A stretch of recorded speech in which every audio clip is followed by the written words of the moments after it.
I could only see it through the cigarette smoke. Written by author JoJo.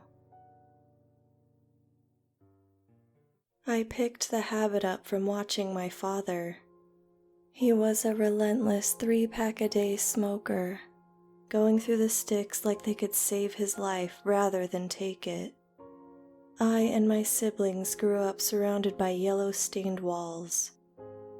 I'd watch him sit in front of the TV and pull the embers ever closer to his sickly teeth. If a real fire had even occurred in our home, we wouldn't know it until the flames were set upon us. The fire alarm hung useless, stripped of its batteries. You would think growing up watching my father slowly killing himself would be enough to keep me away from taking a single drag. But I foolishly idolized the man. When I was 15 and he was fast asleep, I snuck into his room and pried a single cigarette from the box on his bedside table. The first time I inhaled the smoke, I could feel my body rebelling. A stuttering cough accompanied by an exhaled smoke and spit. My dad always smoked like they were feeding the purest of air into his lungs, and I thought it was so cool. So I continued sneaking smokes, as many as I could without him noticing. I'd sit out on the balcony and cast a small light against the darkness with my flickering, half-dead lighter. Eventually, I got the hang of it and went to show my dad how smoothly I could work the smoke through my teeth like an angry dragon. He was furious. Even though they had nothing to do with it, my siblings and I received a lashing and lectures about the dangers of smoking. When my oldest brother shot back and told our father that he should quit smoking too, my father replied that it was already too late for that to matter. And he was right. Just a few years later, lung cancer ate its way through my father, creeping along, destroying him from the inside out like he had done to our house for so many years. We watched him become thin. His skin grew so pale until he almost matched the sticks he was so fond of. To the very end, he would continue to smoke those 3-packs. Never a man to know when to quit. One of the final conversations I had with my father was mere hours before his passing. His voice sounded like a wisp, faint and distant. With a shaking hand, he motioned for one more cigarette, and I obliged, pulling one loose from the pack for myself as well. We both took a deep inhale, sitting together in the house my siblings long since fled from. "I'm sorry." His voice was made up of final gestures. I looked curiously towards him as he explained his regrets for the life he forced us to live and the environment he created. That our walls, the ones that were supposed to keep us safe, should have been pearly white. We deserved that, he said. He also, with what little energy he had left, offered me one final warning, that I would end up just like him if I continued to keep smoking like I was. Then, within a few hours, he was gone. The arrangements and proceedings that take place are very stressful, especially for an 18-year-old still figuring life out. Contrary to my father's wish, I only find my trips to the balcony becoming more and more frequent. I wasn't smoking quite as much as my pops used to, but I wasn't far off either. Once all the stress brought on by his passing was said and done, my only comfort was found behind the filaments in those ivory cylinders. The days passed, and I did my best to find work that was stable enough to afford the apartment where we grew up. It was so much roomier when I was the only one left. I got permission from the landlord to paint over the stained walls, but just never got around to it. I kept so much of the apartment the same, right down to the raggedy recliner he used to sit on. On the anniversary of his passing, I found myself picking up a fresh pack of smokes and heading out to the balcony. As I placed the brown onto my lips, I remembered the final smoke that I had with my father. That night was much colder. On the balcony, 1 year after his passing, my finger pulled down on the lighter's wheel to give birth to the gentle orange flame. I watched the cars passing by as I pulled the lighter close and lit the cigarette. Soft embers rested on the edge, and with my breath, I instructed them to creep up towards me.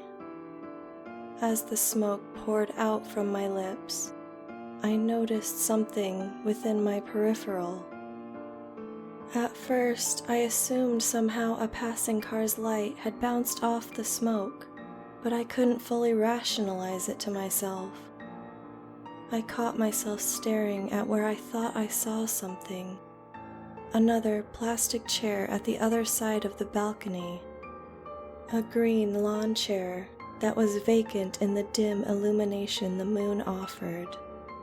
Like the machine I had become, I continued to take another breath in, pulling the fire inside ever closer. This inhale was particularly heavy, as the date had me on edge already, and so I let out a large plume of smoke. It was unmistakable. Through the column of smoke rising towards the dark sky, I could see something sitting on the chair across from me. When all the smoke had been expelled from my lips, the vision vanished with it. The cigarette hung unaltered in my lips as I stared intently at the empty chair, trying to process what I had seen.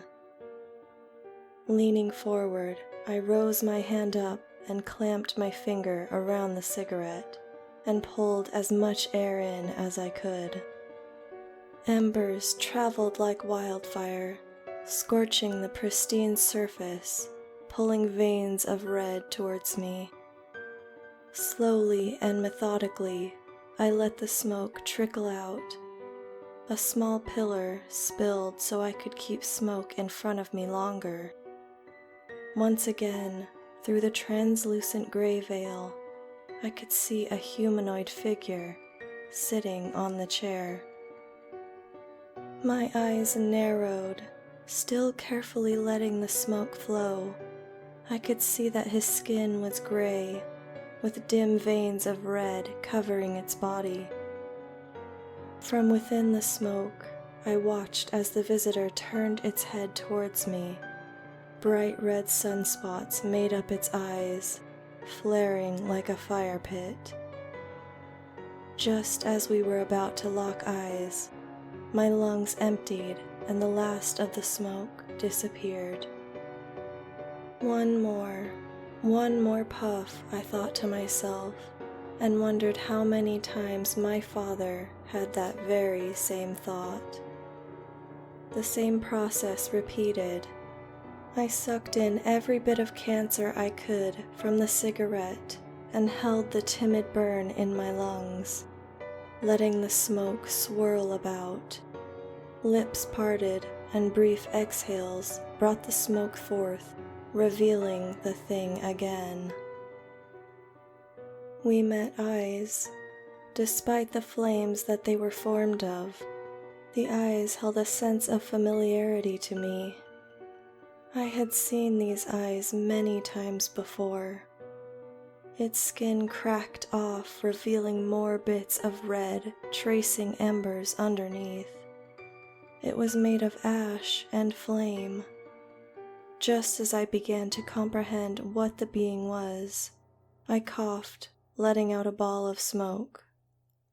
From within that smoke, that seemed to hang in the air, defying its own will to drift upwards, I saw the being lunge from the chair, It leapt at me with its ashen arms outstretched.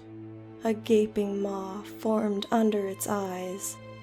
The inside of the mouth was like a furnace that stretched on into an eternity of violent and desperate flames. Quickly, I brought my hand up and swatted at the smoke hanging in front of me, forcing it to separate and diminish. With that, the advancing being vanished as well. Looking down, I could see that scattered around the balcony were burning bits of ash, like cigarette butts. I haven't seen the being again since that night, not in the flicker of a bonfire, nor the smoke of a barbecue.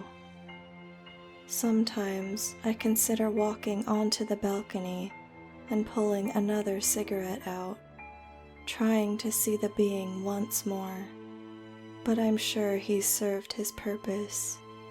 I haven't touched a cigarette since, after all. My old man made it awfully easy to quit, even if he had to do it through the same smoke that took him from me.